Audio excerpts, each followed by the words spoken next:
Free audio post-production by alphonic.com.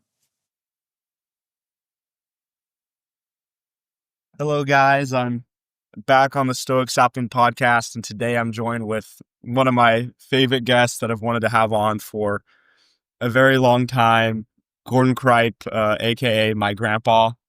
He's joining us today on the show, and I couldn't be more thrilled to have a guest like my grandpa on the show today. And I especially wanted to kick it off because he just turned 80 about 1 week ago. So this is kind of a celebratory podcast, and thank you for joining. Well, thanks for having me, Ethan. I hope this doesn't end your podcasting career, so I'll make this as exciting as possible. Not in the slightest. I think okay. You have a lot of stories I'd love to hear about, and maybe hear for the third or fourth time, but they get just as good whenever you tell me all of these stories. Okay, well, old people tend to repeat themselves, so it'll probably be things you've heard before. But it gets better, and I think I learn something new every time you tell me. Good. I wanted to kick it off today with just maybe a little bit of background of where you grew up and the start of your journey and the start of your 80 year. Well, we're sitting on the property that I was born on and grew up here on a farm and in the corner of Carroll County. I was born in 1945, July 19th, and I'm a bit of a history buff, so that date is significant because they tested the first atomic bomb on July 16th, 3 days before I was born. So I always said that it took an A bomb to get me into the world. But I grew up on a farm here. Graduated from Rossville High School, 1963. Went to two different two-room schoolhouses before I went to high school. And went on to Purdue University and was accepted into veterinary school in 1965 and graduated from the vet school and at Purdue University in 1969. So after a year and a half of working for a veterinarian in Elkhart County, my wife and I, which we got married in 1969, October 69, we bought a practice in Hartford City, Indiana, and I was in practice for 37 years, and Sandy was my right-hand person, and we ran the clinic till 2007, and I sold the clinic, and my goal was to always live back on the farm where I grew up. I never quite got the farm that I grew up on completely out of my system, and our oldest daughter, Tricia, wanted to buy our house in Hartford City, so 2012, they bought our house, and Sandy and I moved back here to the farm in 2012, and we've lived here ever since. I've been retired for 18 years, and it seems like those 18 years have flown by, and somehow I recently celebrated my 80th birthday. And so my dad always told me that the older you get, the faster time goes, and that was a pretty wise statement. Yeah, that's a great little background to kick it off. And I wanted to maybe start with your time on the farm originally, and maybe just how you spent your summers, or you working with your dad and your grandpa was always a big part of your beginning journey. Ethan, you've heard me tell stories about the way I grew up, and a little bit unique. Maybe I was an only child, and ironically, my dad was an only child, so we didn't have a lot of extended family on the Cripe side. I always said the family tree on my dad's side went straight up. We didn't have a lot of branches, but my dad and my granddad farmed together, and the most they ever farmed, I think, was 250 acres, which today is a garden plot for some farmers.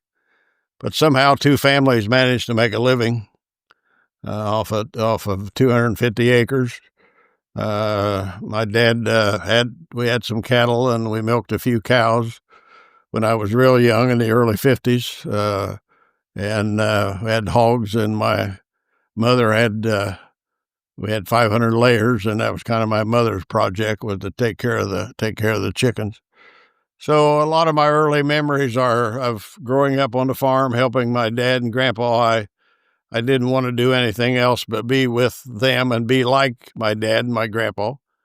And as a result, I got to know my grandparents I grew up just right next door to my grandparents. So I always said I thought I had two sets of parents. And when my folks needed to go someplace, which wasn't often, I would just walk next door to my grandparents and spend the night. And so I got to know my grandparents really well. Loved them both dearly, and they had a great influence on my life growing up. But again, some of my early memories are taking care of livestock, and maybe that's what led me to become a veterinarian. I was always comfortable around livestock, and one of my jobs was feeding hay to the cows. My dad had a small truck, and at that time there wasn't a lot of farm markets around, and he'd custom haul livestock to Indianapolis, to the stockyards in Indianapolis. And he'd get up at 4:30 in the morning and go pick up a load of hogs from some farmer that needed hogs delivered to the market. And he'd drive them to Indianapolis. Occasionally I would go along with him when I was real little. When I got a little older, when he would make trips to Indianapolis, I had to get up early and maybe help do the milking or do the feeding or something. So I learned a little responsibility at an early age. And then there were days my dad would come home from driving to Indianapolis, and he'd cultivate corn with a tractor for a few hours.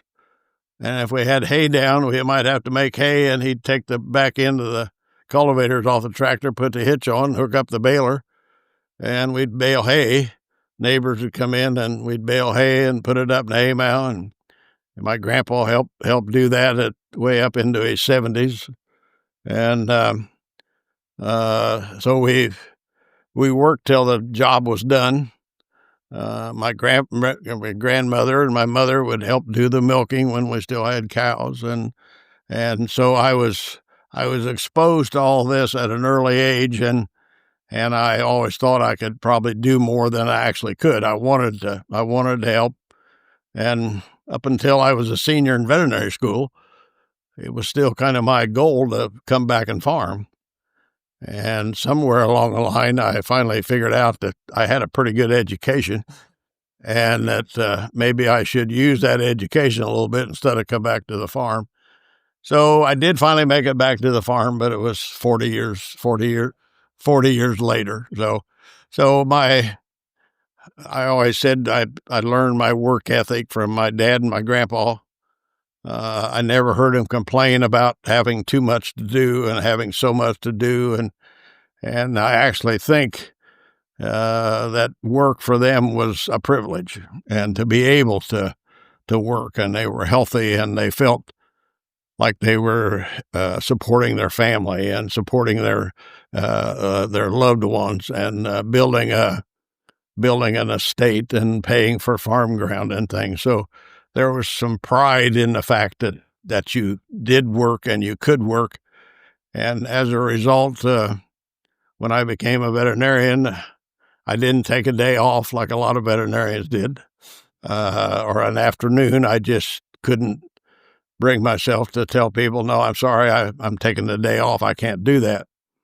And so I didn't take a day off. I probably worked harder than I should have, and that might have contributed to me being ready to retire at 62, but that's the way I did it, and I really don't have any regrets. Sounds like there's a lot of purpose beneath your work as a kid, and maybe that's why your dad felt the way he did about work, and then same way. Yeah, I think there was a purpose and a pride, and a lot of times you hear horror stories about family working together. My mother came from town when she and my dad got married in 1938, and she kind of became a farm wife because she had to, and her background was that she had to work at an early age to help her family. They were very poor, and she talks about when she was young. If she grew up during the Depression, and they would get an orange for Christmas, and she thought that was a big treat, an orange. And in fact, I asked her one time when I got older why she didn't have more children than me. And her answer was she never had anything when she was a kid. And when she had children, she was going to make sure that they had a better lifestyle than what she had. So I was the recipient of her her childhood, growing up with nothing. And as a result, I was a pretty lucky kid. And I didn't have everything I wanted, but it was pretty close. I had a great childhood, and growing up with my parents and my grandparents this close, that was to me that was a very special way to grow up, and I still value that relationship that I had with my grandparents.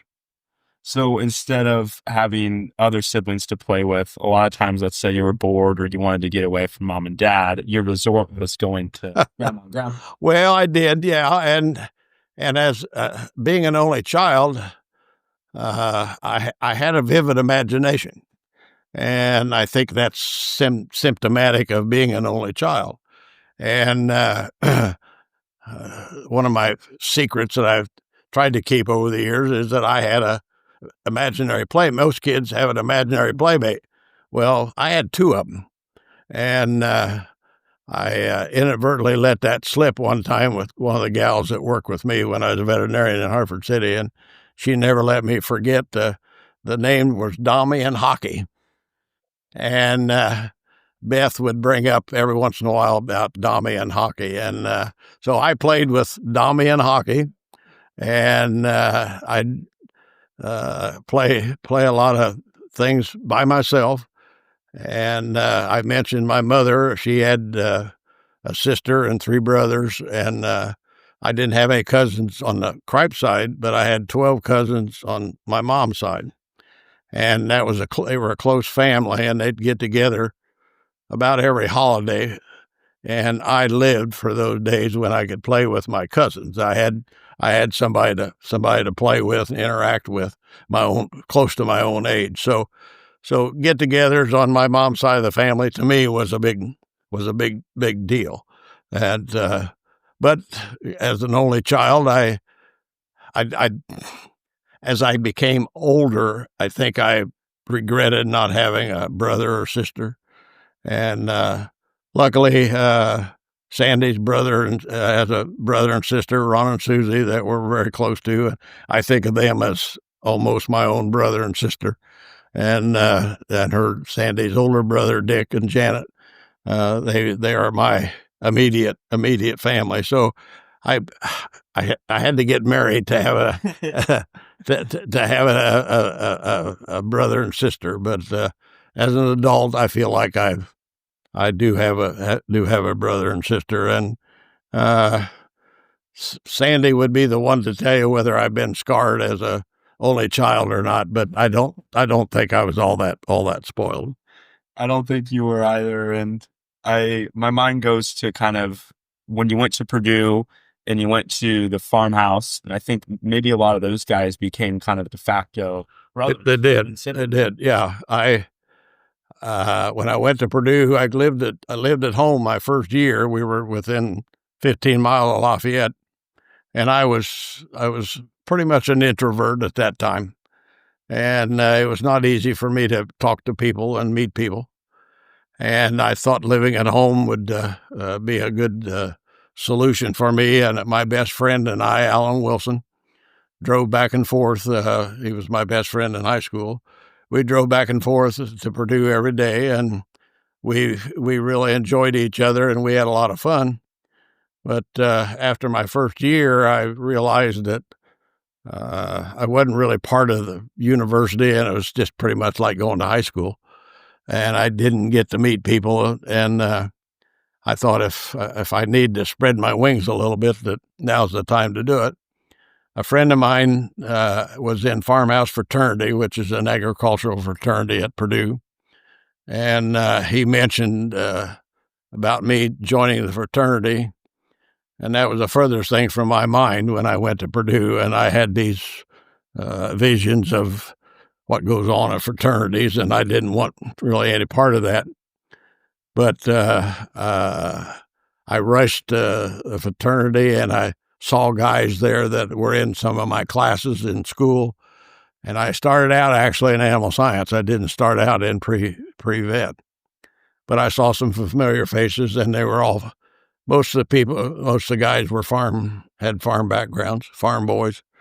I felt real comfortable around them, and I never dreamed that my dad would allow me to join a fraternity, but because of Jim Need, who was the one that recommended, he was from Rossville, and we were on a livestock judging team together, and so my dad knew him.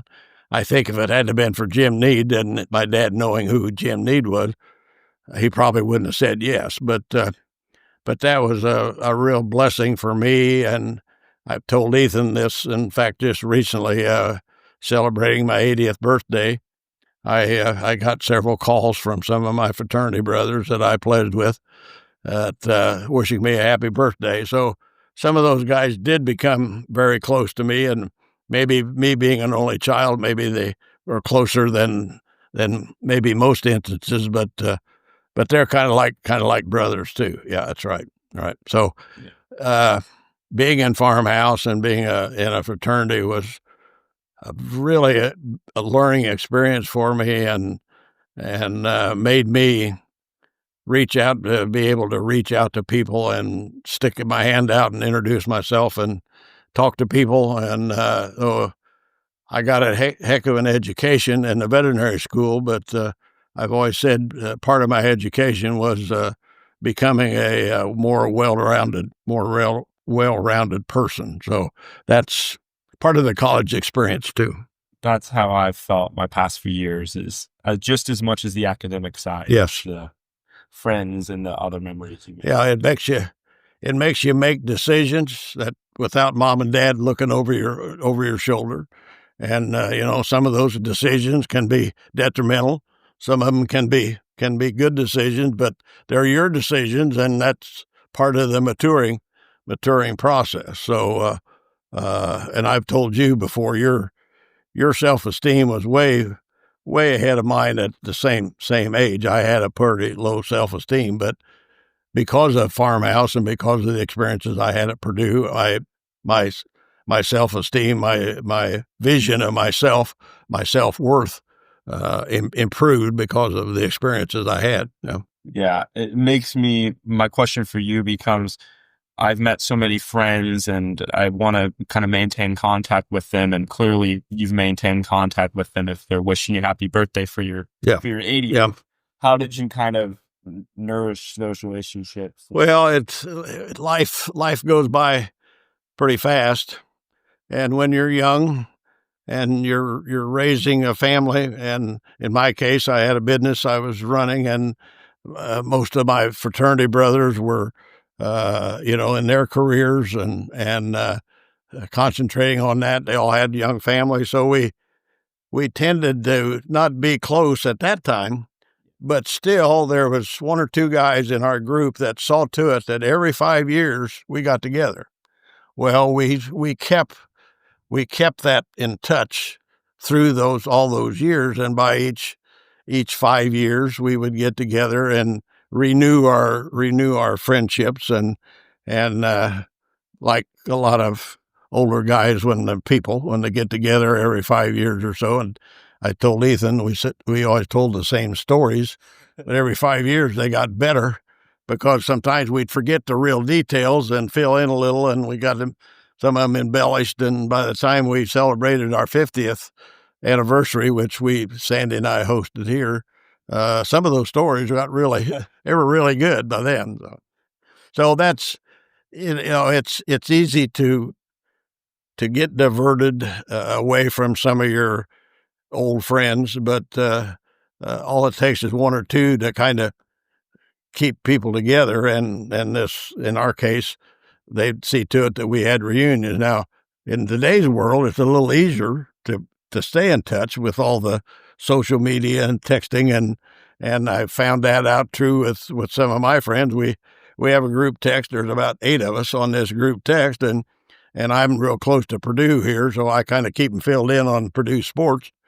And every once in a while, I'll entitle it a sports report from Purdue University, and I'll fill them in a little bit on some of the things that are going on. So in that way, it makes it a lot easier to stay in touch and maintain those relationships. But it does take some time, and it's, as the years go by, I think those relationships become more and more rewarding and meaningful. Yep. And it probably changed a little bit throughout time. Yeah. Whoever's there for you will kind of come out in the end. And I'm at the age now where some of my good friends have passed away, and so that's something else you face as an older person too. So that makes the remaining relationships maybe even closer. Especially when you guys both knew the person that passed away. Yeah. You guys can share stories about it. Yep. Exactly. Yeah. Exactly. Yep. I wanted to go back to your time at Purdue, and obviously Purdue means a ton to you. Every year, sometimes you'll rewatch the basketball games 4 or 5 times if it's a good game. Now, Ethan, there's some things you shouldn't tell. But I think it might be better if people don't know that about me. But I have been known to.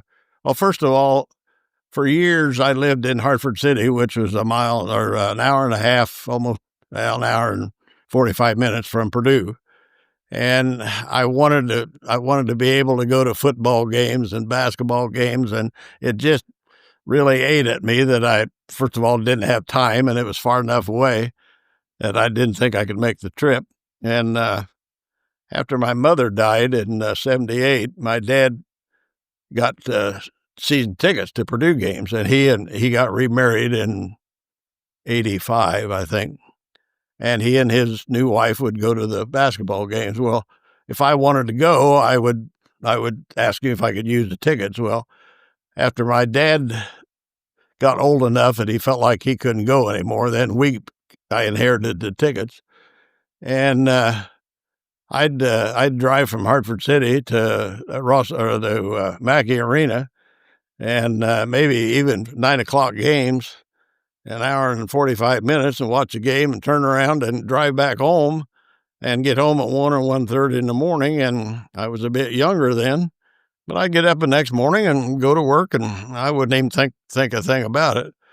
And ironically, I always wanted to go to football games. And when I was in Hartford City for years, Purdue they were at least competitive in football, and I wanted to go to games and thought I was too far away. Well, now I live half an hour from Rossville Stadium, and the football team's so bad they're not worth walking across the street to watch. So sometimes life works out in funny ways. But I don't have football tickets. But Sandy has become a basketball fan over the years, and we go to all the basketball games, and that's real entertainment for us. And one of my veterinary friends has really good seats, and he has access to, he can buy eight tickets at a time.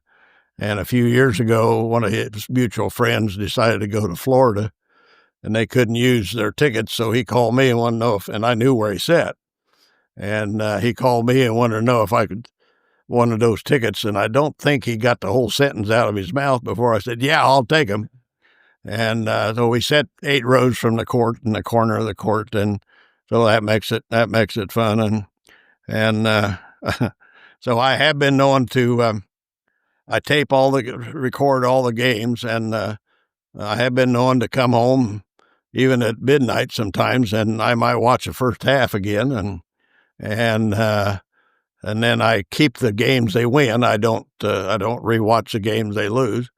And I'm still watching some games from 2 years ago when Edie played, and I still enjoy watching them. So that's I had a gal that worked in our office for years. She was a huge sports fan, and Beth Weaver.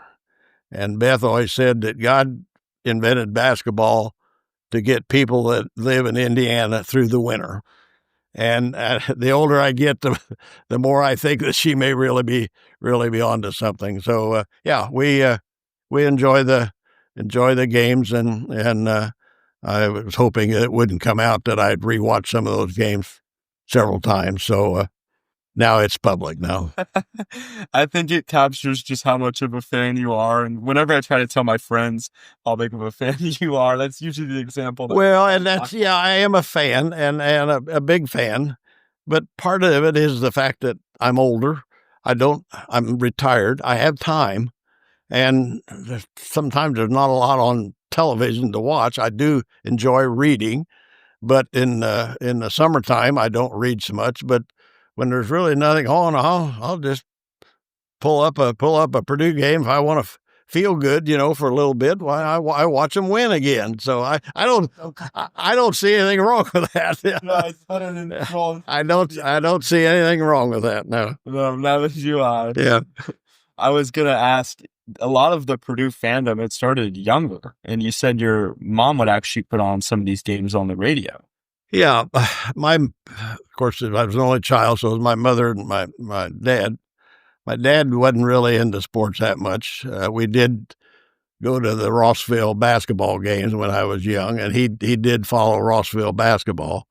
But my mother was the one that would listen to the Purdue football and basketball games on the radio. They weren't on TV like they are now. And Johnny DeCamp was the broadcaster for the BAA network it was the Purdue Radio Network. And Johnny DeCamp was as biased as any one guy could get. I mean, he was a true Purdue fan. And I've always heard people say they want their announcer to not be biased. Well, I was the other way around. I wanted a biased fans report. And so my mom was really the one that got me interested in Purdue sports. And I said I've been a Purdue fan probably since I've been 10 years old. And we were 15 miles from campus, so we got a lot of Purdue news. And I was in 4-H, and we'd have 4-H roundup and things on the campus at Purdue. So I was comfortable being on the campus, and not that I knew my way around particularly, but a lot of young people said that Purdue is way too big, the size of Purdue. And even though I came from a really small school, there was only 44 in my graduating class. Up till I was in high school, there was only 11 in my class during primary school and junior high. But the size of Purdue never bothered me, just because I was on campus some, and I was comfortable with that. And like I said, there was 44 in my graduating class, but I'd go to chemistry lecture down there at Purdue, and there was probably 400 kids in there. Well, that's a big difference. But somehow I just never, even though I was a small town kid and small school kid and pretty shy, it's still that was just part of it to me. So it's something you had to go through. Yeah. I was thinking about some of the biggest Purdue games you've seen, and you've actually been to both of the Rose Bowl games. I'm one of the probably few people that can say that I went to Purdue's participated in 2 Rose Bowl games, and I've been to both of them. So I don't know how many people can say they were to one in 1966. And there again, I think as we grown up, I think we all think that our parents are kind of strict. And I thought my parents were, but looking back, I can't believe my dad and my mother let me footed the bill for me to go to the Rose Bowl with a bunch of my buddies from Farmhouse Fraternity.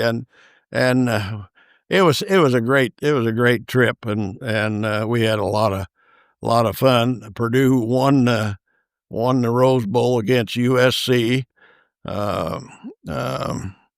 Bob Greasy was the quarterback, and I remember the game really well. It was ended on USC was going for a 2-point conversion to win the game, and a guy by the name of Charles, I think, was a defensive back. It might have been all Big Ten.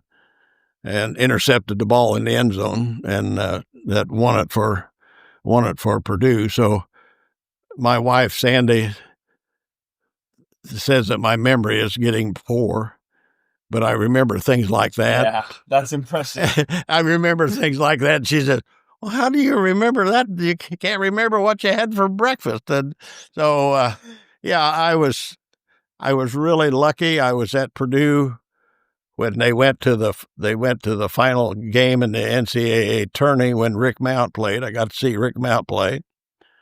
So they had some really good teams then. I lived in a house trailer with two other guys. One of them was in vet school, and the other guy was pharmacy school. And we worked for a veterinarian out to the edge of Lafayette. And the three of us would go to those games when Mount played, and Billy Keller and Chuck Bavis, and there was a kid named Johnson, and they were really good. And they averaged about 90-some points a game, I think, their senior year. Well, in the 80s, I can't remember. No 3-point line. No 3-point shot. And we would go back home, and we'd sit around this little table in this what was 8 by 30 foot trailer, and with three of us would discuss that game almost play by play. And they ran fast break, and Herm Gilliam was one of the players, and he could jump out of the gym, and I was at the dedication game for Mackey Arena when they played UCLA, and they had Lou Alcindor or Kareem Abdul-Jabbar. He was still known as Lou Alcindor then. And Purdue lost to him on a last-second shot. Some guy from UCLA that hadn't scored the whole game hit about a 20-foot shot and beat Purdue. But that was 1967, so I was there at the original, the dedication game, the original game in Mackey Arena. So I got to see some good basketball, and they had some good football teams, and so I was in school at a pretty good time. It sounds like it was. So if you're a sports fan, I was just relaying to you this story, Ethan, that I was there for 6 years, going through vet school, and I said I missed 1/4 of one football game in the 6 years. I think it was my first year in vet school, and Purdue was playing Michigan at Purdue, and I thought there's just no way I can skip studying. I need to study for these tests. And so I stayed home in my room, and I listened to the game. By the end of the first quarter, I was in my seat. So I said that was the only part of a football game I missed in six years. And one of my memories of I mentioned that I drove back and forth with my best friend. So it had been the fall of 1963 when Purdue played IU in the last game, and we'd had a big snow. And we went to the game, and we had to shovel off or push off the seats, clean them off, and our feet were setting on snow, and it was cold. And Purdue won about 56-0, I think. And I'll bet there wasn't 500 people left in Rossville Stadium when that game was over. But Alan Wilson and I were sitting in our seats. So talk about a diehard fan. So I was lucky. We got to see a lot of good sports. So this was a bucket game. Pardon? It was a bucket game. Oh yeah. If IU's getting smashed, you will always. Oh, I didn't want to miss a minute of that. No. Times have maybe changed in football, but definitely not basketball. Well, Ethan, it used to be. I can remember those bucket games. A lot of them ended in fights. Was that? Oh yeah. There was a lot of fights, but back in the '60s. But yeah, I remember they were down at IU one time, and I remember listening to Johnny DeCamp, listening on the radio, and the quarterback for Purdue got tackled out of bounds, and it must have been in front of the IU bench, and I mean, all heck erupted. There was this big fight. So I would tell you the quarterback's name, but you're really going to think I'm really really a diehard if I come up with a name, so I'm not even going to go there. I know it's up there. It is, yeah, unfortunately. Yeah. On the topic of Purdue, I wanted to maybe talk about when you met Sandy and how you guys met. And obviously, she's been probably one of the most important people. If not Absolutely. the most important people. Absolutely. This, to getting around to that story, I've always said that as I've gotten older, I look back, and you've heard me say this, that from the time you're about 16 till you're 23, 24, you really make some big decisions that affect your life for life. And you really don't think too much about it sometimes. You choose your friends in high school, you choose a course of study, and if you go to college, you choose a career that you're going to work at when you get out of high school, or you choose your mate, for life. And so there's a lot of big decisions you make. So, but one of the most important certainly is your life mate, and Sandy and I both have said we were kind of picky. We neither one dated a lot, and we found each other, and it just Sandy says it's a God thing. But getting back to how we met, I mentioned the year Purdue played UCLA in the final game of the NCAA tourney, and Sandy and I had met at the vet school. She was a secretary for the associate dean, Dr. Stockton, and I was a class representative.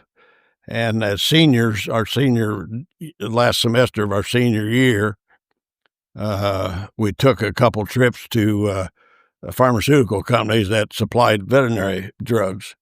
One of them was to Pittman Moore in Indianapolis, and the another one was we went to Upjohn at Kalamazoo, Michigan. So we stayed overnight.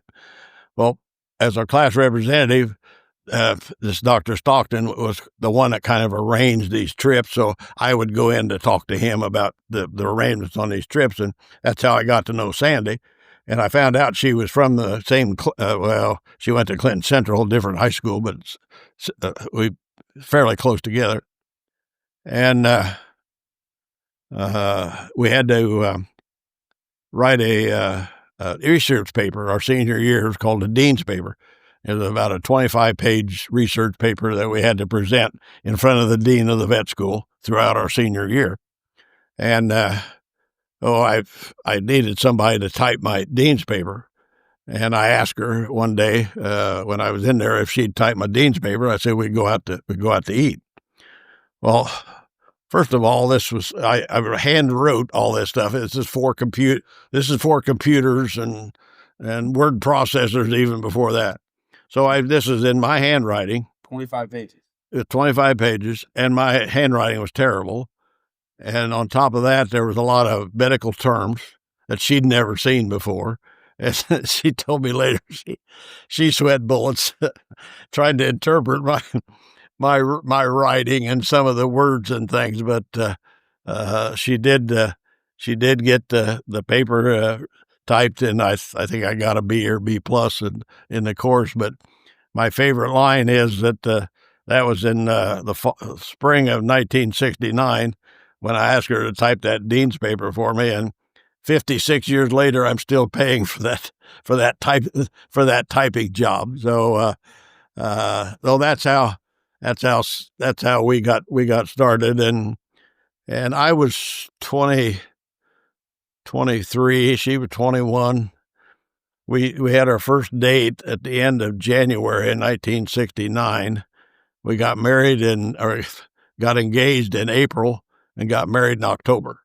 And we got married as soon as I graduated from vet school, but we thought that was really pushing it, so we put it off till October. But we raised two daughters, Tricia and Kristen, and Sandy and I joked years later when they chose a mate and decided to get married. If they'd got married in as short a time as we did, we'd have had a fit, So we would have gone along with that at all. But at that time, it seemed to be the right thing. But we We were in Elkhart County. I worked for a veterinarian there. Sandy worked for, after we got married, Sandy worked for Starcraft Industries that made boats out of Elkhart. And I wanted something to own. The practice I was in up there was a guy had worked for this owner of the practice for 11 years, and he still didn't own anything. And I didn't think there was much hope for me owning something, so I ended up in buying a practice in Hartford City that actually Sandy's brother, who called on veterinarians with the job he had at the time, he kind of put things together for us. So it's the one that found the practice. So that's how we ended up in Hartford City. But Sandy worked for me. We worked together. I shouldn't say she worked for me. And I was just telling Ethan today that when we first started in Hartford City, we had no employees. It was just she and I, and I'd run farm calls all day, busy in the country. We had a lot of farm work, and still tried to do some small animal. And I'd come home in the evening and have office hours, and we'd have supper, and then Sandy and I'd go spay dogs and cats, do our small animal surgery then. And a lot of nights it was 10 o'clock at night before I got done. Luckily, we've lived at the clinic. There was a living apartment there, and we had 2 little girls at that time. And if we hadn't lived if I hadn't lived where I worked, I wouldn't have seen the girls half as much as I did. So it didn't seem like an ideal situation at the time, but looking back, it was a real blessing that it worked out that way. And just a real quick story. One reason that we decided to live someplace else, it was a hot summer night. We had the windows open, and I heard something up against the screen. And I woke up and I looked out, and there were 2 women. This was upstairs. We had our bedrooms upstairs. There were 2 women standing there throwing rocks at my bedroom window. They were drunk as a skunk, and they had a cat they looked at. It's 2 o'clock in the morning. And I wouldn't have even acknowledged them, but they started to go to a neighbor's house. And I thought, well, I can't have that. So I said, well, I'll be down. Well, they had this cat that had a lump on it that had been there for months. So it wasn't it wasn't an emergency by any stretch. But the next day I told Sandy, I said, after they were waking us up and everything, I said, maybe it's time we build a house or move someplace else besides here. So I didn't know that you were getting woken up. Mm-hmm. Oh yeah. Wow. Well, I had a farm client that he didn't have a telephone, and he lived back a long lane, and he was too tight to pay. He had to pay for the line being run back. He wouldn't pay for that. So this was 1970, and he didn't have a telephone, but he'd drive in, and if it was early in the morning, he'd drive into the clinic and which was attached to where we lived, and blow the horn. I woke up several times from. Roll your eyes and get out of bed. I thought I could remember his name, and I can't remember it now. But he'd just blow the horn. He'd have a cow having a calf or something, and so that's when we decided that we better live someplace beside the clinic. But early on, it worked out good for us. So that's what. Yeah, we said eat, sleep. Yep. All in the same. Yep. Radius. Yep. I was gonna ask. Just kind of being a business owner in some sense, I'd say you consider yourself obviously more medical professional than an entrepreneur, but how was it kind of just owning and operating your own?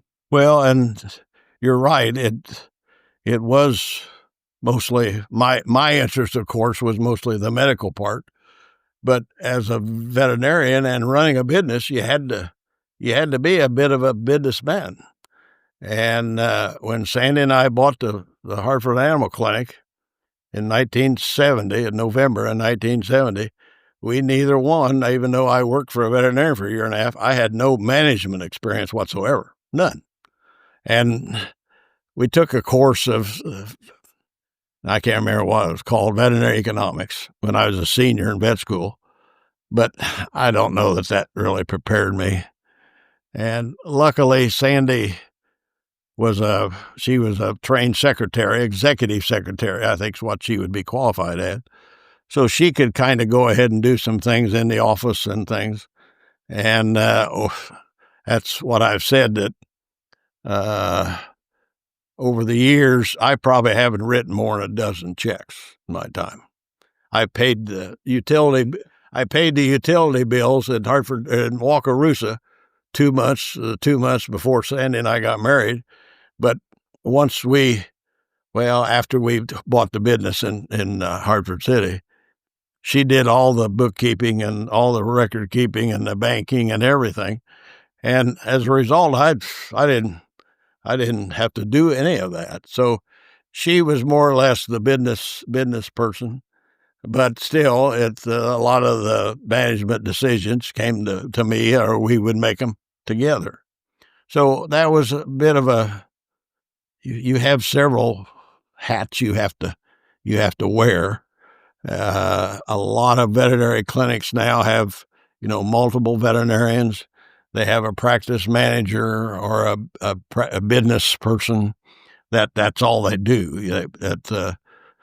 So we didn't have that possibility. So some of that we kind of learned on the go, and you make mistakes along the way. But overall, it worked out good. And I think I've told you that as a veterinarian, I wanted to be thought of as good old Dr. Cripe. You can depend on Dr. Cripe, and you can call him, and he'll be there, or he'll see your dog after hours and things. And I wanted to be that person, that veterinarian, but also wanted to be a good father and husband. And sometimes that's a tough balance to make, and you have to make some tough decisions sometimes. And I felt over the years that maybe I was a little too conscientious about my work and maybe not around as much as I should have been. But your mother and your Aunt Tricia, they both turned out to be wonderful young women. So apparently they didn't suffer too much. But and we're extremely proud of both of them. But it is a tough line to walk. And there were several times I got up from dinner table to go look at something. I got up from birthday parties. I missed Trish's 8th grade graduation because I was out doing a cesarean on a cow. And so Trish and Kristen both played tennis. And those matches were usually 4 or 5 o'clock in the afternoon. Well, that's when I had office hours.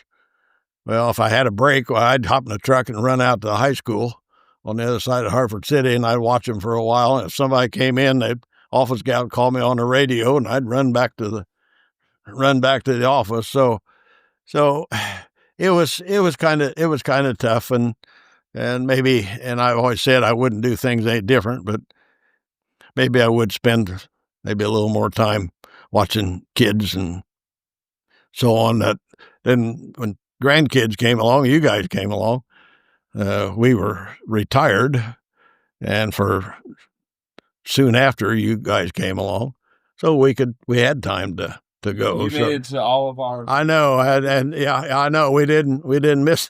No, we didn't miss many, and went to Trish and Natalie and Quinn were both swimmers in Hartford City, and we'd drive up there to watch swim meets, and even went to Portland, Indiana, a few times to watch Quinn and Natalie swim during the summer. And so we had time then. So and maybe in a way that was our way of making up for maybe being a little lax during the time that my kids were growing up. So it was a tough line to walk sometimes, but looking back, I don't have too many regrets. and it gave you the flexibility to retire at. Well, and that, yes, and that's the thing that we've been Sandy and I have been very blessed is that we were able to retire at a fairly young age. I was 62, and we've had 18 years. And I saw a lot of people retired, a lot of people I knew retired, and within a year or two, they were disabled or gone. And that's a chance you take. But Sandy and I laughed that our courtship was very short before marriage. 9 months. Yeah. Well, now we're in the courtship stage again. So after 18 years and 56 years of marriage, I think it's going to work out. So yeah. So the courtship's going really well. But we have been very blessed with good health, and we're able to go to a lot of you and our grandkids' sporting events, and so it's our 18 years have been very good. Yeah. And back on the topic of kind of veterinarian things, I've never really asked you about specifics of your job, but you worked with such a diversity of animals all across, different types of farm animals or just pets. What was some of your favorite animals to work with, or least favorite? Well, we did. Yeah, that was one of the problems maybe that a lot of veterinarians like myself that did what we called mixed practice, which was large animal and small animal, and in the 60s, 70s, and 80s, most small towns had a veterinarian, and they did large animal and small animal. So we had to we did the large animal. I saw sheep, cattle, hogs, and horses, and then small animal is mainly dogs and cats. So there's 6, 7 species that we had to kind of stay in, and they're not all the same. And a cat is not necessarily a small dog, so everything was a little different. And in today's world, you can specialize a little more, and people like me and practices like mine are really kind of few and far between anymore. And for a veterinarian to be working by themselves and doing large and small animal, I retired in 07. Even then, I felt like I was kind of a dinosaur, even though I did have an associate veterinarian with me. My type of practice was a bit of an anomaly. I did my own emergency work, and I said, when I laid my head on the pillow every night, it was about 2 feet from the telephone. And I lived that way for 27 years till I got an associate where we could share emergency stuff. So nowadays you can specialize a little more, and you don't have quite the spread of the species that you have to deal with. Now, to answer your question about what the favorite is, growing up on a farm, I always felt comfortable with the farm animals, especially cattle. I showed calves in 4-H, and we had some beef cows, and we milked a few cows back there in the 50s. But I always felt comfortable, and I had a Cripe reunion here years ago, and one of the gals came and had never been to a reunion, and she asked me what my favorite animal was. And I think she was surprised when I said cattle or cows. Yeah. And so to me, the really fun thing to do would be to Purdue had a farm in Grant County. It was called Miller Purdue, and the Miller family donated that farm to Purdue back in the 40s. So it was called Miller Purdue, and they had about 150 beef cows that would calve. So I did a lot out there for that farm, and they had good facilities. So you'd go out there and you'd work, through 150 cows, or, if we were castrating the bulls, half of them would be, it'd be 75 bulls or so. And it was always a large number. They had good help, and they had good facilities to handle the cattle. That was always fun. Yeah. That was fun. I had a few places like that, and I said, if it wasn't for me having to make a living, I'd do that for nothing. That's how I viewed it. Then of course, most of the farm animals I was comfortable with, and I had to kind of learn the small animal thing a little bit. And luckily I had the medical background, but at that time we all had to take the same courses. Even though we thought we might never do small animal, we still had to take the small animal medicine and surgery and everything. Now it's tracking, and you don't have to take some of that if you don't want to. Well, so I was a bit prepared to do the small animal thing. But as time went on, the large animal thing kept drying up, and I started doing more and more small animals. So obviously, I enjoyed dogs. I had dogs when I was a kid. My dad loved dogs, and so we always had a dog around. And so, I certainly have a soft spot in my heart for dogs. But as a farm kid, a dog would get hit by a car on the road out here. I'd cry for a day or two, and my mom would go someplace to get a pup and come home, and we'd start over again, And so what I found out when I became a veterinarian is that a lot of people value that pet as one of the kids, and in recent years, the pets are considered part of the family. It's changed a lot. It changed a lot in my career, and so I kind of had to learn that a little bit. And one of my favorite stories is when I first got out of school, I worked for this veterinarian in Elkhart County, and these two elderly ladies brought a dog in, and it had a bump on its belly, and it took them 10 minutes to find this little, what they called a bump. And I'm standing there thinking, there ain't nothing if it's that hard to find, why are they wasting my time? Well, I think what it turned out to be was a male dog, and they saw a nipple, and they thought that was something that shouldn't be there. Cancerous. No, it was just a that little nipple like male dogs have. I think that's what it was. This is a long time ago. Well, anyway, the old boy that owned the clinic, I said something to him about it, and he said, "Doctor," he said, "if you don't act like you care, they'll go someplace that does act like they care." And I've never forgot that. And that is very yeah. So a lot of times, you're presented with an animal, and it may seem insignificant, but if you can offer some peace of mind to that person, then you've done your job. And you talked about working with a lot of different species, and we did. We also had to work with the owners. So I always said I had two bosses I had to satisfy. I had the patient, the animal, and I had the owner.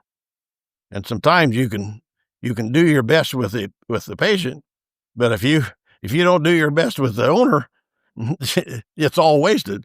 So that was something I had to develop a little bit, was a bedside manner, for lack of a better word. And along that line, I always envied Sandy's brother, Ron. He always had this gift of gab and could talk to anybody, but he always seemed to know the right thing to say at the right time. And I'd never felt that way until later in years. I did finally become more comfortable, but I was always envious of Ron because I thought he just had this bedside manner that I finally did develop, but it took some time. Yeah. Probably just seeing those scenarios again and again. Yeah. It's just becoming comfortable with what you do. Yeah. And do you think Sandy was probably great for a lot of that as well? Oh, absolutely. She could talk to the clients, and really, I mentioned Beth Weaver a while ago. I really would be amiss if I didn't bring her up here. She worked for us about 16 years and started babysitting for us when she was 13. And we eventually worked her into the office, and she became an invaluable employee. And she was a type of person she'd say, is that something I could do? Could you teach me to do that? Well, I taught her how to hit veins and put catheters in and things, and she was about as skilled a technician as anybody that went through 2 years at Purdue. But Beth had a memory of remembering people's names and their pets' names. And when people would walk in the door, Beth would say, well, how's Fluffy? Well, that always impressed people. And she still, I can still call her and say something about some vague thing, and she'll know exactly who I'm talking about, and she'll remember the pet's name every time. So Beth was real instrumental in making people feel comfortable too. But Sandy was good at it too. Yeah. It sounds like you and Beth, you guys were kind of a power duo, and then your skill set, she had you guys. Well, and Sandy had a different skill set than me too. I was more of the people pleaser, and I wanted to, there were cases I would probably looked at and taken care of for nothing, just because I wanted to do it. Well, you gotta be a bit of a business person too, and so there was a trade-off there, and then Beth was good about the people, and she was a good technician, and so for years I teased the both of them that they didn't work for me. I worked for Sandy and Beth. So yeah. But when she left, then she went to a pharmaceutical company. They hired her away, and I never found Sandy. I had never found another employee that was as good as she was. So, and we still, she and Sandy, of course, Sandy mainly, but Beth was important too in my building my business and my practice in the early years. So, and all this kind of ties back to community. And you said you always wanted to feel like you were part of the community or helping the community. You wanted to be the Dr. Cripe everybody knew. I did, and we attended church regularly there at a Methodist church, and I was active in the church. I was president of the Purdue Ag Alumni organization up there for a few years. I was president of the health board in Blackford County for a long time. So yeah, we tried to, and I was in the Rotary Club. Early on, I wasn't. I was working all the time. I didn't have time, but later on, when I hired Dr. Decker, that's something else I should point out. When I hired him, then I had more time, and I got involved with Rotary, so I had volunteer time. So I thought it was important to be a part of the community and volunteer some. And I mentioned how I worked by myself for 27 years, and my goal was to build up the business to where I could support another veterinarian. Yeah. Well, the old adage in our profession is you don't have a two-person practice, a two-veterinarian practice, until you actually hire the second guy. If you keep working and think you got the business built up to where you can support that, well, that's kind of the way I did it. But anyway, a couple guys had come and gone that I thought would come back and work with me and eventually buy the business. And the one guy ended up taking a different career path, and the other guy ended up meeting a gal in vet school from New York, and he ended up going back to New York instead of coming back to Hartford City.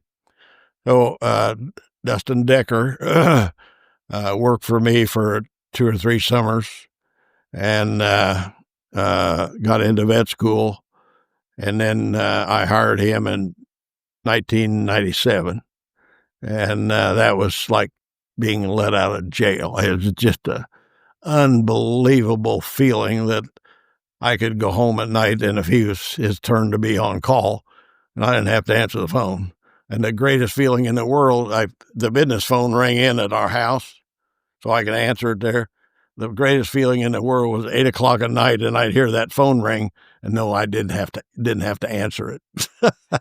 And speaking of 8 o'clock, before I had Dr. Decker, I did all my emergency stuff. So if something came in late, I did it.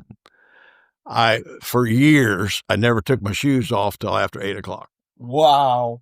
That's so crazy. If I took my shoes off before 8 o'clock, it was uncanny how many times I would get a call and I'd have to go look at something at the clinic or go deliver a calf or something. So when I retired that first night, I told Sandy, I said, I'm taking my shoes off and it's only 6:30.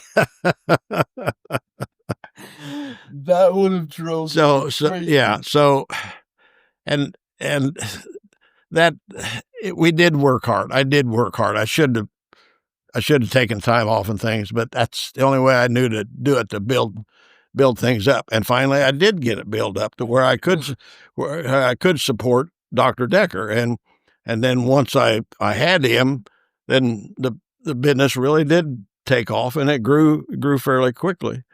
But doing your own emergencies, and nobody does that anymore. Nobody. They have emergency clinics around, and Right. the guys here locally, you either go to Purdue or you go to Indianapolis for an emergency call, and people do it. I'll take the dog to Indianapolis, the emergency clinic. But I think that's why after 37 years, which is a good long time, I was ready to retire. You hear the term burnout. I don't know that I was burnt out, but I was more than ready to. And I think part of that was just being on call all the time and kind of being under the gun all the time. It can take a toll. Yeah, because what strikes me is, let's say you took your shoes off at 8 p.m., but technically you're still on call. Oh yeah, that didn't keep the phone from ringing, but it sure seemed it sure seemed to be a pattern anyway that whether that's perceived or it really occurred, I don't know. But anyway, I was never comfortable taking my shoes off before 8 o'clock. But it was not uncommon for me to answer the phone at 2 o'clock in the morning and somebody'd have a ewe having a lamb, and I'd get up and it might be 0 out, cold, and go out and deliver a lamb and come back, and I'd crawl back in bed and go back to sleep. And I'd get up the next morning and I'd say something to Sandy about that farm call I made last night. She said, "What call?" And she was a pretty light sleeper, but every time she slept through, she slept through that. And mentioning that too reminds me that, and I think today I was just telling you that if I had to go in to look at a dog had been hit by a car at 10 o'clock at night or something, had a broken leg, I didn't have staff that I could call. I'd call Sandy and she'd come in and help me fix a broken leg and do some sort of surgery or something at all hours of the night. She didn't really want to do that, but she did. So by 2007, we were ready to retire, and I was very lucky. A lot of practices like mine were not selling. Nobody wanted to do the emergency stuff, and a lot of people didn't want any large animal. I was still doing a little large animal. And luckily, well, if you're interested in the story. Yeah, please. The guy I get my basketball tickets from, he was a veterinarian a year ahead of me in school, so I knew him. And he worked he'd had a veterinary practice for years and sold it. And he's working for an outfit called Simmons, and they brokered veterinary practices. They would come in and evaluate them, or if you wanted to sell, you could list them, and they would find buyers, and just like a real estate, only it was only veterinary practice. And I listed my practice with him, and I had a couple people show up, and it was just no way it was going to be a fit. The listing ran out, so I wasn't listing it, but he knew I was wanting to sell. And Bob Ferguson is his name, and Bob was working with a young couple in southern part of the state, south of Muncie. that they had worked for this veterinarian, and they were wanting to, husband and wife, and they were wanting to buy his practice. Well, Bob was actually working with them to buy that place. Well, he said the owner had it way overvalued. I don't know whether they did or not, but anyway, it didn't work out. And when that fell through, he said, "I know a guy that has a practice that I think you would be interested in." So he sent them to me. So it was a husband and wife that we, I think our first contact was in December of 2006.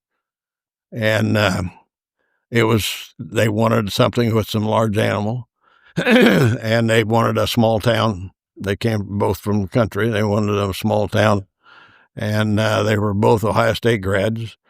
And I kidded him and told him it took 2 Ohio State grads to replace one Purdue grad. I shouldn't have said that. That about cost me the sale, I think. But anyway, it was there was the negotiations, and Sandy and I bought the Hartford Animal Clinic on contract in 1970. The contract was about 4 pages, and I didn't even have a lawyer look at it. I just took their word for it. And the guy I bought the business from had no records. He couldn't show me what he actually made because I think he paid for a lot of stuff in cash. And I don't think he probably didn't report half of what he took in. And so Sandy and I said, looking back, we bought that on a wing and a prayer, and we could have gotten taken big time. But luckily the guy we bought it from was honest enough. And anyway, the contract was about 4 or 5 pages. When I sold it in 2007, the sale agreement, I sold it outright. I didn't sell it on contract. Just the sale agreement was about 3/4 of an inch thick. I don't know how many pages. And we sold the business separate from the real estate. And so the real estate also had 100 pages or so. It was a lot more difficult or complicated to sell the business in 2007 than it was to buy it in 1970. Yeah. Right. So those last few years of working, you mentioned you wouldn't call it a burnout, but what were kind of the signals that you were just? Well, I didn't enjoy what I was doing. For the most part, I did, but the little things that I didn't enjoy seemed to be bigger than they were 20 years ago.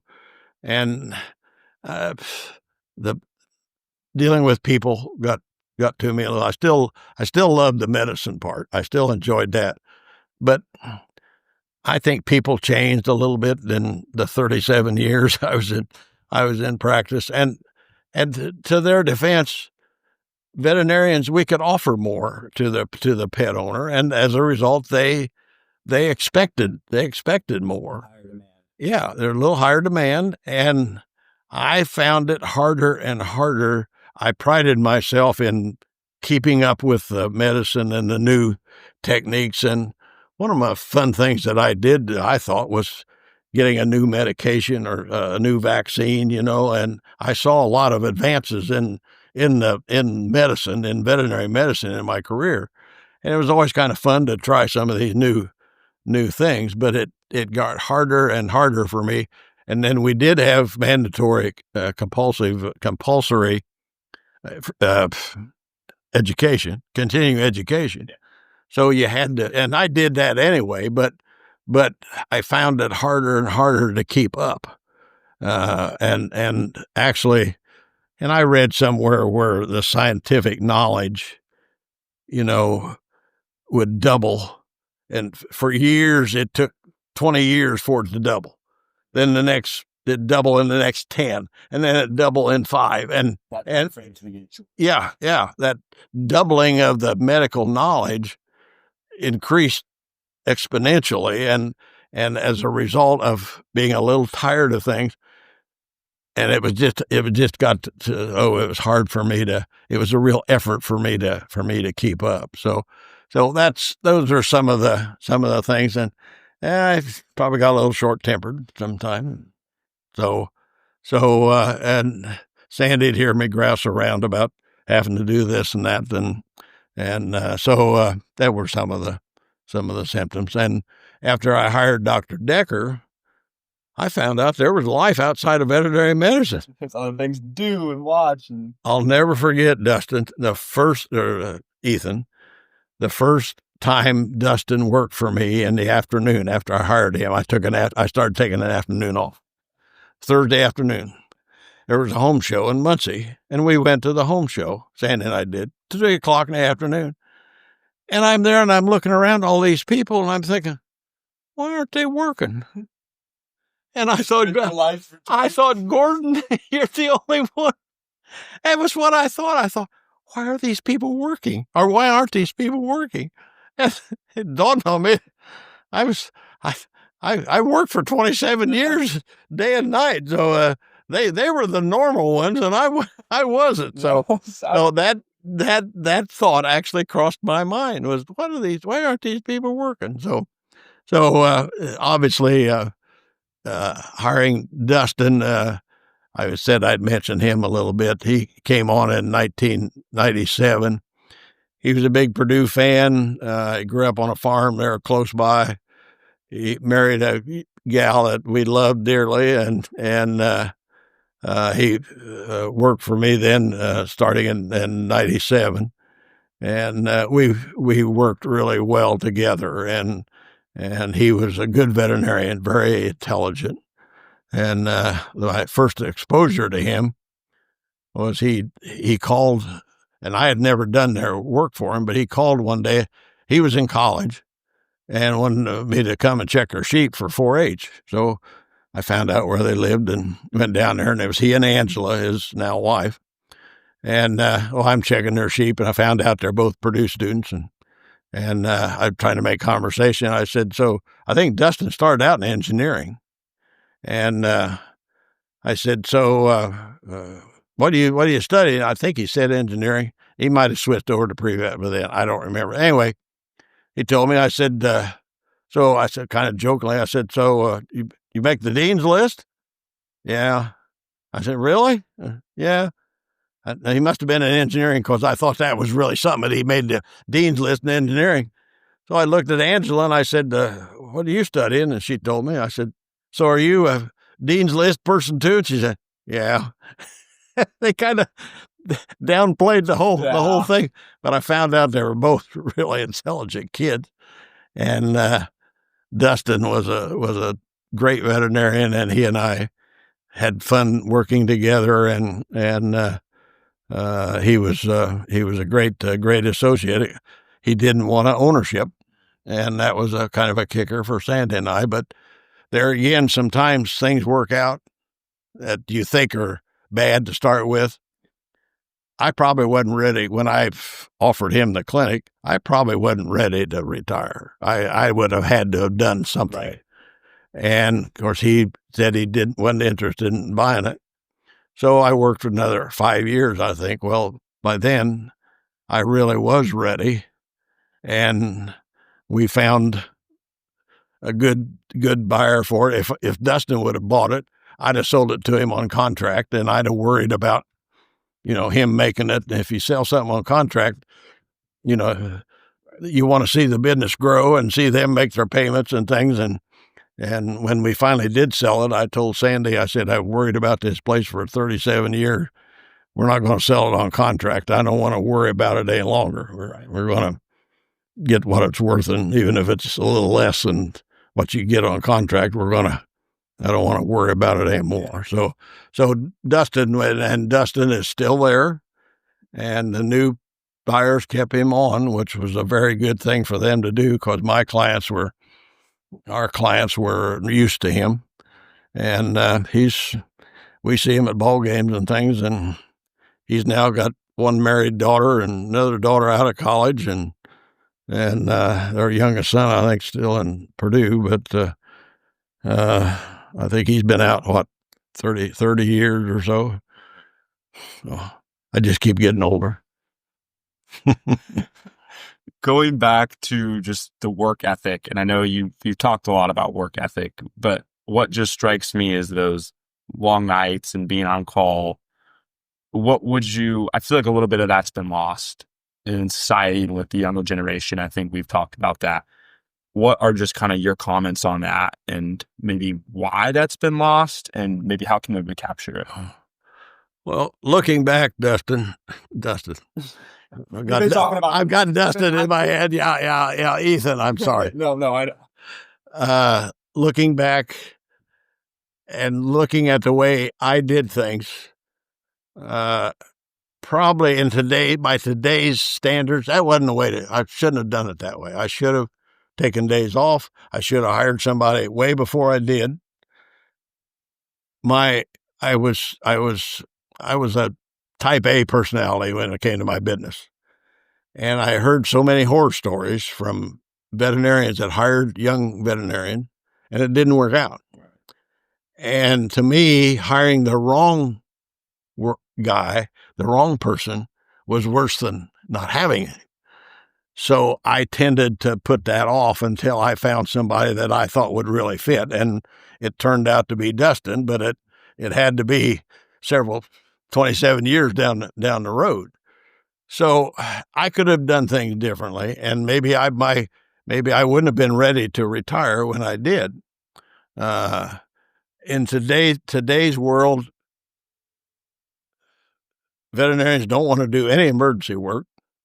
They want to go home at 5:00, which that's fine. And that's why Dr. Decker didn't want to buy the place. He saw me, agonize over management decisions and personnel and people. And, we didn't have a lot of employees, but they still, cause a problem once in a while.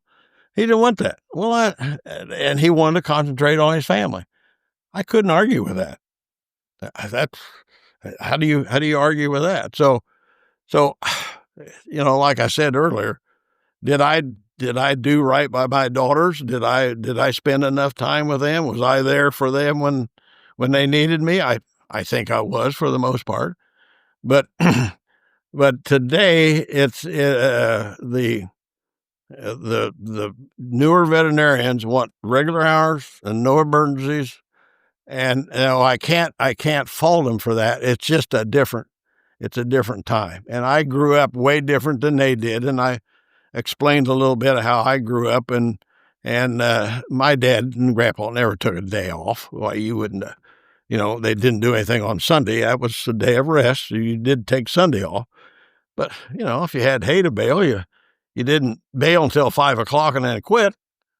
You work till it was done. Well, that's how my mind worked. And again, I was a bit of a people pleaser. So my goal was to build it up to where I could afford or get this other veterinarian. So I went out of my way sometimes, and that went through my mind occasionally when I crawled out of bed at 2:00 in the morning. Well, this is something I'm going to need to do if I'm going to build up a clientele. This is something I have to do. So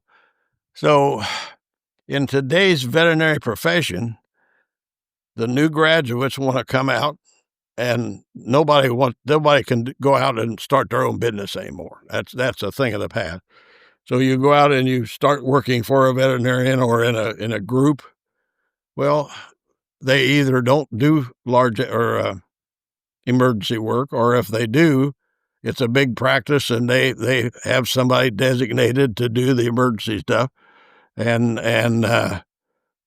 so they can go in, work, 5:00 comes or 6, they can go home, and they don't have to worry about answering the phone or whether a certain employee did what he was supposed to, or all that. So it's a different time, and I don't want to criticize the young generation because it is different, and the way I did it, I look back and my friend Mike Volpe in Muncie, he was a veterinarian a year behind me in school, and he and his wife worked the clinic there in Muncie, and we became fast friends when he moved to Muncie. And every night for every Thursday night for years, we had dinner together in Muncie somewhere, the four of us. And his wife, like I said, helped him, like Sandy did me. And we would, grouse around and bounce things back and forth together and things. And he kind of did things the same way. He didn't do any large animal, but he was kind of like I was. He grew up in practices, worked in practices that you did emergency work, and that was just part of it. So the profession has changed, the clientele has changed, and the people within the profession have changed. So as I have celebrated my 80th birthday, I'm now one of the old guys, and it's always, I'm sure my grandfather, who I dearly loved, criticized my generation because we didn't want to work or something, and so that's typical. Every older generation wants to look at the younger generation and well, you're not doing things the way we did. Well, yeah, and it's hard for us to accept that sometimes, but on the other hand, sometimes the new things maybe are better. But doing this interview impresses me about you, that you want to hear from the older generation. Mm-hmm. And I still think we have something to offer. It may not be what y'all want to hear, but I still think we have some things that even though things have changed, there's still some of our values and things that I think still could be applied today. And so I guess if I can use this point to make a point for younger people, listen to your grandpa and grandpa, and they want to talk about old times, and that's our old times. Our past is way more. We have way more past than we do future. And so, but listen to our stories and our values and things. And I think there's some things to learn from older people. I love that little bit, all of it. Well, and that's, like I said, you've always been patient, listened to my stories and talk about old times and things. And that we, as old people, and I particularly enjoy that type of thing. But take time to listen, and I think there's some things that could be learned from the older generation. It's reminding me, we talk history a lot, and both of us enjoy history. We like to read history. I feel like a lot of times the times itself or what's going on in the world kind of makes the men or makes the women, in the sense that, like, with the World War II generation, the circumstances made the person rather than the other way around. Okay. Right. And I think you're still, from my theory kind of goes, you're still at the closer to that time. And that bred kind of more of a gritty, on the pavement, like just get after it mentality. Well, and we haven't really, my generation hasn't seen a war. Well, that's amazing that you've picked up on that. And and maybe it's because of what you've heard me say, but for years, it's been important for me to know a little about, if not necessarily history, but about my family and where I came from and what makes me what I am. And part of that is knowing your ancestors. And I grew up with my grandparents, so that was I had a big step in that direction. But I crave knowing things about my grandparents, and I've kept some memorabilia, great grandparents, about them. And so knowing a little bit about our background, I think, and why am I the way I am, and also my grandparents took their values from their parents. My parents took their values from their parents. I took my values from my parents. Well, some of that's filtered down from some of my values or what my great-grandparents have. Absolutely. Something came down. Yeah. Now, right or wrong, good or bad, I'm still, there's still some of my great-grandparents in me. And growing up close to my grandparents, I think helped me understand the older generation a little bit more than some kids. So maybe I put a value on that more than some people. But looking back, I always, in fact, I've always said I was more comfortable when I was young dealing with older people than I was people my own age. Wow. I felt that comfort level with older people. Well, I've said the last few years I always was comfortable around old people. Now I am an old person, so I better be comfortable. So that's part of the thinking. But it's amazing you've picked up on that, and I think that has to do with some of the conversation we've had, and you've always been interested in hearing that type of thing. But I think that's important to know. And I've got to, before you leave today, I hope you got time. I'm going to show you a video, and certainly I didn't grow up in a perfect world.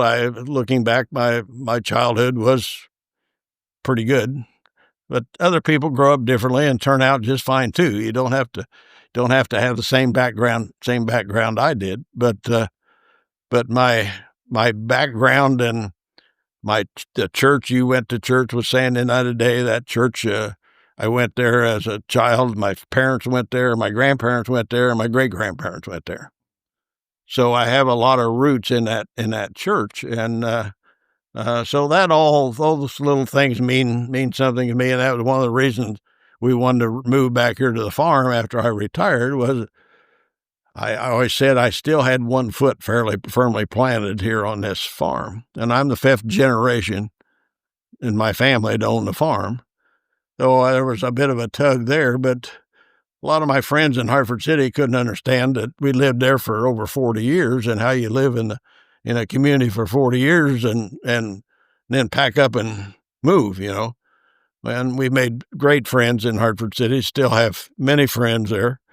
But when the first night we spent here, when I moved back, I told Sandy, I said, this is home.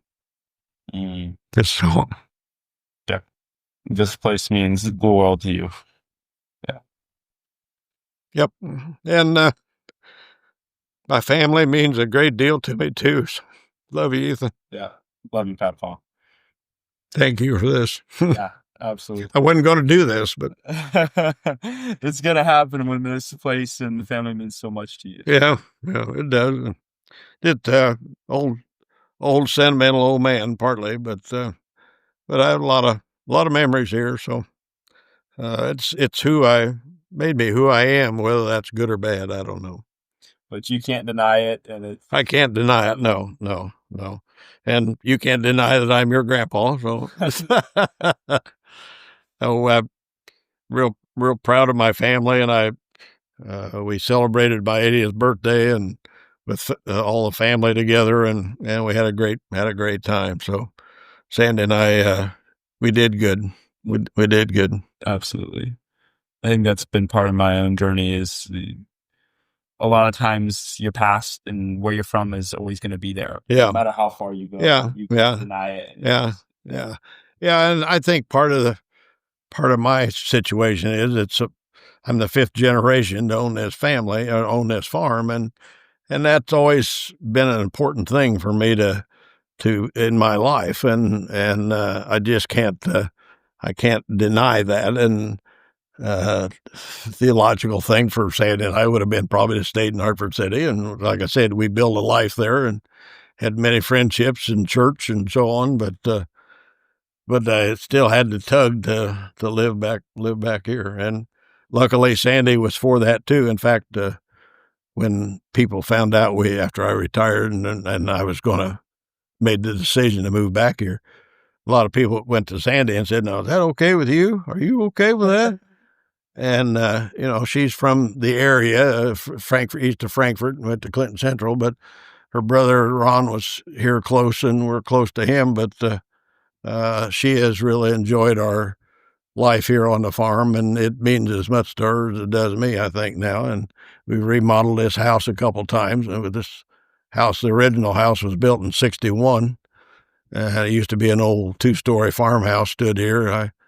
Remember, we didn't have indoor plumbing, and I had a potty chair I used as a kid, and we'd took my baths in a galvanized tub in front of an oil stove, and heated the water up on the stove and made not on the oil stove, but on a cook stove. He heated the water up because we didn't have a bathroom. And Sandy and I visited the Biltmore estate a few years ago. That was before my dad died. So it was before 2007, 2002. And they had indoor plumbing, and that was built in the turn of the century, the early 1900s. And I came home and told asked my dad, I said, what took us so long? It was 1948, I think, before we had or 49, before we had indoor plumbing, and they had it back at the turn of the century. So they were a little better heeled than we were, I guess. So he said it worked fine. Yeah, exactly. Exactly. What was wrong with the outdoor John? Yeah. One thing I did want to touch on just a little bit, I think my education was a bit of unusual. And I went to a 2-room schoolhouse that had first and second grade in one room and third and fourth in the other room, and one teacher taught both grades, or first and second, and then the other room, another teacher. And then I went to another school, and the same thing. I had fifth and sixth grade, I had one teacher in one room, and then seventh and eighth, we had a teacher for both the seventh and eighth grade. So that's how I went through up to high school, and we went to Rossville High School. That was the big school, and we had 44 in our class then. But all through school, I think 11, 12 was the most I ever had in my class. A couple of years, there was only 3 of us were boys. The rest of them were girls. But somehow I got an education and served me pretty well when I got through veterinary school at Purdue. So it doesn't always take brick and mortar to get an education. And it sounds like maybe you put yourself in those scenarios to get that education, and you valued education from. Well, I did, and my mom was my dad never said much to me, but my mother was adamant about, I had to study and I had to make. The grades weren't important, but yet she expected me to put forth an effort. And I guess that's what I learned was you had to try. And even that first year when I lived at home and went to Purdue, she'd still, don't you have some more homework to do? Shouldn't you be studying? You'll flunk out if you don't do homework. And even my senior year in high school, I got so I'd bring a book home just to please her. If she saw me bring a book home, she thought I was doing something. But we didn't study much when we were seniors, and so I did that. I learned a little trick there. But the bottom line is that my mother was real adamant about me doing well in school, and that transferred over to your mom and her sister. And I always told them that I don't care. You don't have to make straight A's, but I said, what I do expect is for you to put forth an effort. Mm-hmm. And you've heard me say this, but I told them that there's always going to be somebody that you're associated with that's prettier than you are, taller than you are, faster than you are, can swim faster, play better tennis, better volleyball, whatever. But I said the one thing that they can't measure and that you do have some control over is how hard you work at it. So there again, my work ethic seeped through, and then I think all 4 of you grandkids you all taking your education seriously. You take school seriously. You work at it, and I couldn't be prouder that the fact that you put forth the effort. And for the most part, all of you are good students and make the honor roll or dean's list and so on. So that makes Grandpa and Grandma proud. Yeah, we're definitely take that from you. Yeah, as long as there's effort. There is effort. Yeah.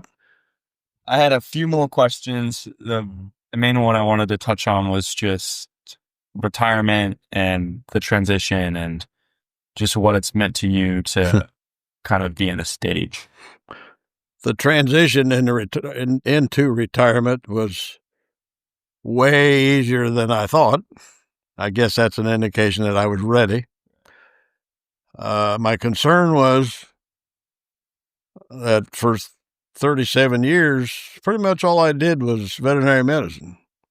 And not that I worked hard early on. That kind of became a little more reasonable and normal later into my career, and especially after I hired Dr. Decker. But I always got a great deal of satisfaction from what I did. And that's how I derived my self-worth, was my work and my accomplishments at work. And if I saw the business grow and saw satisfied clients, for the most part, that gave me a great deal of satisfaction. And my fear was that when I quit, where am I going to get that? Where am I going to get that sense of satisfaction? And that was a concern for me, because I don't fish, I don't hunt, I don't play golf. I go to Purdue basketball and football games, but I just didn't have a lot of outside interest. And a friend of mine who's involved in the veterinary profession, he sold and serviced anesthetic machines. He sold his business here a while back, and he asked me, he was saying the way, he said, how do you get your sense of satisfaction? And my advice to him was, you still have to have that sense of satisfaction, but you just lower the bar a little bit. If you get the yard mowed, that's a great sense of satisfaction. If you get the flowers watered, that's a great sense of satisfaction. So I've kind of learned to temper my expectations, and quite frankly, the older you get, the easier it's to set on your rear end too once in a while. And so I'm pretty good at that anymore. I still think it's very important to be active. So the transition into retirement for me has been, I thought that after a couple months, I would be starting to get a little itchy and start thinking about I had to maybe work part-time or something. Well, the fact that the thought of having to be someplace at a certain time, it just didn't seem possible for me to do that. Secondly, my personality is such that if I saw an animal and I treated it, I made a diagnosis and I set up a treatment plan or treatment or stuff, I had to see the outcome. I had to see what happened.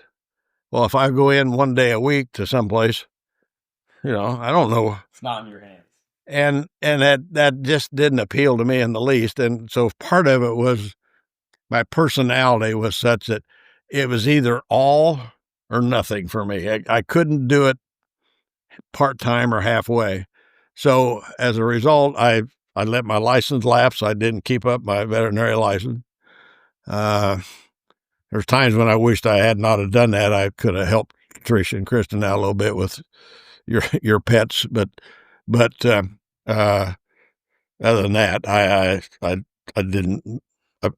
I made the right decision there, I think. So in retirement, I've learned to stay busy. I volunteer a lot. Sandy and I enjoy each other a great deal. We worked together for 37 years. We still like each other. And a funny story that you've heard me say that when I retired, Sandy and I worked together side by side for 37 years. When I retired, we still in Hartford City, and Sandy'd run into people at the grocery store or something, and they'd say, well, how is it having Doc around all the time? She says, I see less of him now than I did when we were working. So, yeah. So the retirement is to be successful at it and to be okay with it, I think, first of all, you got to have a purpose to get up every morning. And mine is I read sports sections. I'm a news junkie, so I read, check the news, and then I have this farm, which there's always something to do. There's always something to water, some weeds to pull, some paint, something to paint, something to spray. I help the guy that farms my farm in the fall drive the grain cart. I always look forward to that. So every day I have something to do. And in fact, there are some days when I'll come home, I go to coffee every morning. I think that's important for a retired guy or a retired person to stay involved a little bit with people somehow. Right. When I quit, I didn't think I wanted to be around people, but I found I missed the interaction. So I think that's good for an older person's mental health to, in some way, don't have to go to coffee, but interact with other people, younger or your age, whatever. But there are days I'll go outside here after I come home from coffee. I may not have anything that I've had to do, but I'll be busy all day. You find it. I'll find something to do. Yeah. So, and I've told Sandy this too. If I was retired and I had to live on our 2-acre lot in Hartford City, even though we had a nice home, I'd be nuts. She'd have shot me by now, probably, because I'd have drove her crazy. So living here on the farm has been a godsend in a lot of different ways, and that's one of them. Is that it gives me something to do, and it gives me a purpose to get up every morning. I get up now earlier than I did when I was working. So I 4:30, 5 o'clock. I'm wide awake, and I got to get up and check the news because I'm afraid something happened that I'll miss out on, or check on a Purdue recruit or something. So, yeah, that's great. It makes me think just how connected you are. Like today, for example, we went to church with all your friends, and then lunch afterwards, and you have throughout the week. It always seems like you always have some sort of dinner with somebody or visit, and that's important. And I think also what helps is Sandy and I are still a couple. If one of us had passed away, that's hard for that survivor to do the things that we're doing now.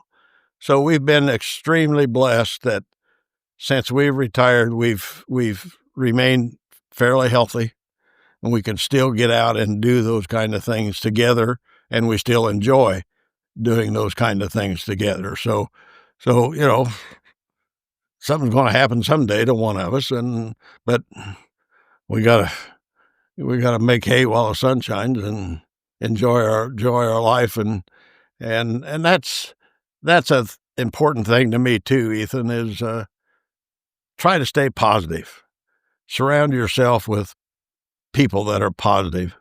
And if you surround yourself with people that always look on the dark side of things, you tend to get that way too. And I'm so much more an optimist than I was years ago. And I think it's partly because I just feel like my life has been blessed in so many ways that it's hard for me to be negative. And when Sandy and I were working together, we were a pretty good team because I'd have my down days too. And if something happened, and she'd kind of boost me up a little bit, and vice versa, she'd have something go wrong or have a bad day, well, I'd kind of boost her along a little bit. And so the interaction there was good for both of us. But we've just been blessed that we've had 18 years of retirement and are still healthy. And Ethan, I just had my 80th birthday. I've never been in a hospital. I've never spent one night in a hospital. Wow. Now, that's a lot of 80-year-olds can't say that. And someday I'm going to say that before the day's over. I'll end up in a hospital. But I guess as long as I can say it, I'm gonna say it. So, in that respect, I've been extremely lucky, and like I said before, I saw a lot of people retire and end up having health issues and things, and we just haven't had that. So we enjoy our time together, and like I said, I'm a half full glass or half glass full of life, and that's kind of how I look at things. And not everybody can be that way, but I think that helps if you positive. And so, kind of with that, where do you think your faith and belief in God kind of intersect? Oh, I think that's it, you can't separate the two. Yeah, and that's been very important to me and Sandy. And like I said earlier, you make a lot of decisions. One of them is picking your life partner, and one of those things that's important about picking a life partner is finding that person you have some things in common with. And Sandy and I grew up in similar households, and both Christian homes. And one of our favorite stories is we both grew up in homes that nobody drank. We didn't. My grandma she'd rather be robbed a bank, I think, than to drink. And she was a card-carrying member of the Women's Christian Temperance Union. Have you ever heard of that? Nope. Well, that was an organization back in the 1920s during Prohibition. Their saying was, alcohol that cross your lips will never touch mine. Meaning, if a man drinks, he's not going to be kissing me. Anyway, I think my grandmother was probably a card-carrying member of that organization, but I've lost my train of thought again. Just choosing. My faith. Yeah. One of the first dates Sandy and I had, maybe the first date, we went out to dinner, and there was a place in Lafayette, downtown Lafayette, called Bimbo's. And it was a bar, and they played old 20s ragtime music, and it was a real popular place for the college kids. So we went there, and I thought we had to do the normal college thing, and we each ordered a beer, and we sat in there drinking a beer. I can't remember whether it was that evening or sometime later. We both realized we neither one liked it, but we thought we had to do it because we thought the other one expected it. And we kind of learned a lesson, just be yourself. Just don't try to do something just to impress somebody else. So that's been very important, and I think that leads to the positive feeling. And in today's world, it'd be pretty easy that you tune on the news. Right. It'd be pretty easy to get down and out and pessimistic about the whole thing. And one of our latest preachers we had said, he said, as Christians, he said, there's no need to worry about this. We know how this is all going to end. We know how this is going to end. So there again, I can stay positive. So yeah, I grew up in the church. Sandy grew up in the church. We went to church every Sunday. This video, I hope you have time to see. Oh yeah. There's an old film of me my dad took when I was about this tall, and I'm headed to the car with my grandparents, and we're getting in the car to go to church. So that's really all I've known my whole life, and a lot of it was growing up in that church you were in today. But yeah, a strong faith, I think, with a partner that has a strong faith, I think is very important. Yeah. And I think that's probably shaped our lives maybe more than we even realize. Yeah. That's what it seems like. And you definitely found the right guy. Yep. Definitely. Yeah. And it's almost like whatever happens beyond between you guys and life and death, it seems like you guys have a very positive aspect. I think so. Yep. And, we both have talked, and not at length, but we can't imagine life, without the other partner. but it's going to happen sometime. But there again, having a strong faith, you know that sometime that Billy Graham said today, our souls will live on. Our souls will be reunited. I don't know how it's going to happen. I don't understand it, but I have a faith that's somehow that's the way it's going to work. So I think that takes a lot of fear, and it does. Yeah. You know what you think's going to happen. Yep. And Sandy and I have talked. We've had friends, that passed away, and they don't have a religious relationship at all, and we kind of wonder how their family or so how they handle that type of thing. Well, and luckily I haven't faced a lot of that. I haven't had, outside of my parents dying, I haven't had close family members pass away. So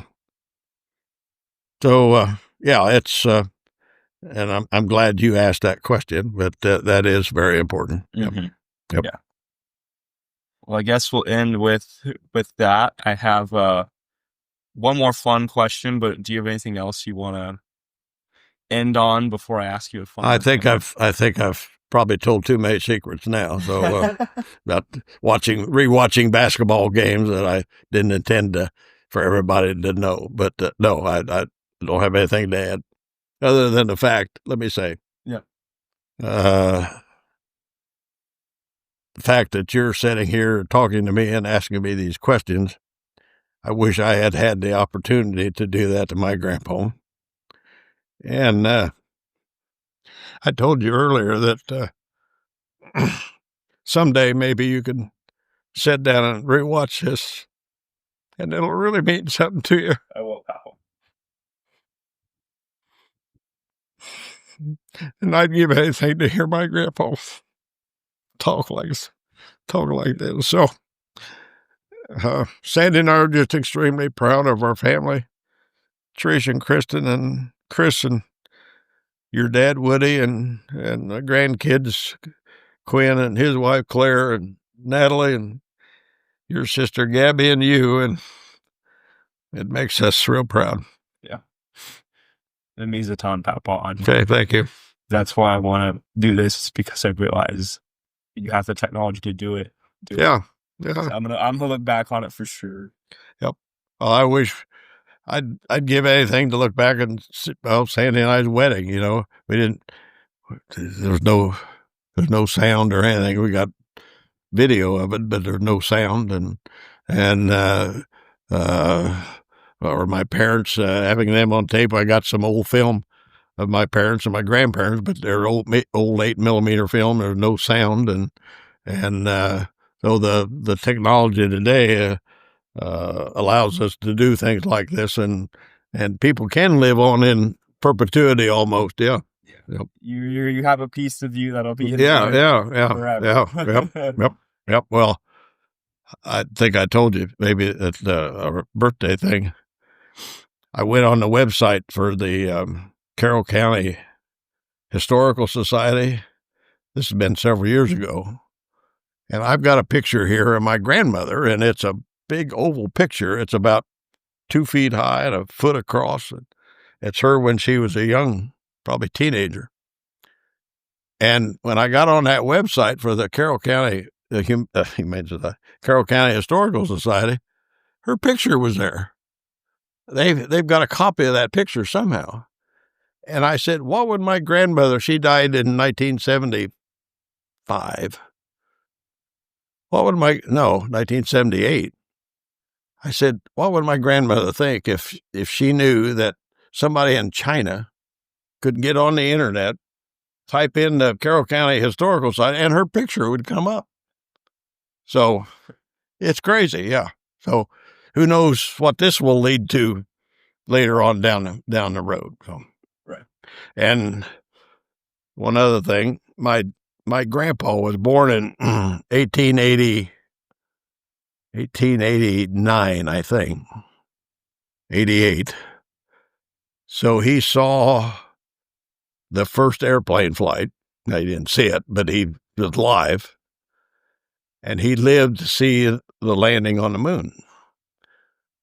think of the changes that man saw: electricity, internal combustion engines, the very early computers, the tractors, talk about farming, and electricity. Walk in a room and flip a switch, and instead of having to light a coil lamp, and they had hit and miss engine to run those old one-cylinder engines to run washing machines and things. And my dad always said that my grandpa's generation, his dad's generation, there will never be another generation that will see more change than that generation. Well, I just turned 80. I've seen a lot of change. Now, maybe it didn't affect my life as much as maybe some of the, like electricity would, or airplane flights, or automobiles, or internal combustion engines. That changed people, the way they lived every day. I don't know that what I've seen affects me that much, but yet, when I stop and think, I told you this morning, one of the phrases I never thought I would utter was, "Where's my phone?" To me, the phone was on the wall. Whoever thought about having a phone you could carry around, and much attached to all of us. Yeah, and GPS and the things you could do on the internet, and how they're talking about AI and this artificial intelligence. And I heard one of my veterinary friends say when he grew up, AI meant artificial insemination. And unfortunately, when they first started talking about AI, that's what came to my mind. But which is a veterinarian. Yeah. So it's amazing the amount of changes I've seen in my lifetime, and I got a few years left. It's hard telling where it's going to go from here on. But I always think about my granddad and how he remembers. He told me about the first radio they had, and he said that was I think they went to a World's Fair or something, and they had radios there. Nobody had radios at the time, and he said, or his thought at the time was, well, who in the world could ever afford such a thing? Who could ever afford a radio? And radio's not even like you. Yeah. And even Quinn, I think I've told you this. We were over there when they lived across the road from us. We were over there staying with him, and he wanted me to play. He was about 10.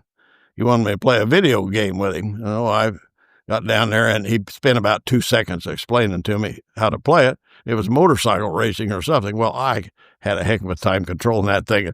There's motorcycles all over the place. And finally, I said, "Quinn, this is not much fun for me." I said, "I really don't know how to do this." So a couple of weeks later, we were back over there. He said, "Papaw," he said, "I think there's a game. I found a game you can play." So I tried it again, and I didn't see much different this time. But he said, I'll never forget, he said, "Papaw," said, "this kind of remind you of some of the games you played when you were a kid?" I said, "Quinn, when I was your age, I didn't even have a television." And he looked at me like I had two heads, He just couldn't envision life without a TV. Well, you can't envision life without an iPhone. So that's how different. So I was 10 years old, I think, before we got a TV. Yeah. I hope I can have some sort of excitement with what I'm going to see in my hopefully next 60 years. Well, your grandmother and I talk about that all the time. What sort of life are you guys going to experience? And who would have ever dreamed when I was your age that we'd be having cell phones and internet and all that's new, and people like Sandy and I, we've stumbled around doing some of this technology stuff, and people your age just seem to be born with some sort of knowledge of the internet and computers and all that type of thing. So it's every generation is different, and it just keeps going on. Yeah. I just keep getting older. Hopefully. I'm glad we could finally do this. And I know Absolutely. This has been a real treat. And like I said, old people like to talk about old times. So this has been fun for me too. So thank you. Yeah. Thank you, Papaw. Love you. Yeah, love you. Good. Perfect. That was great. I'm really glad we could do it. Yeah, me too, Ethan.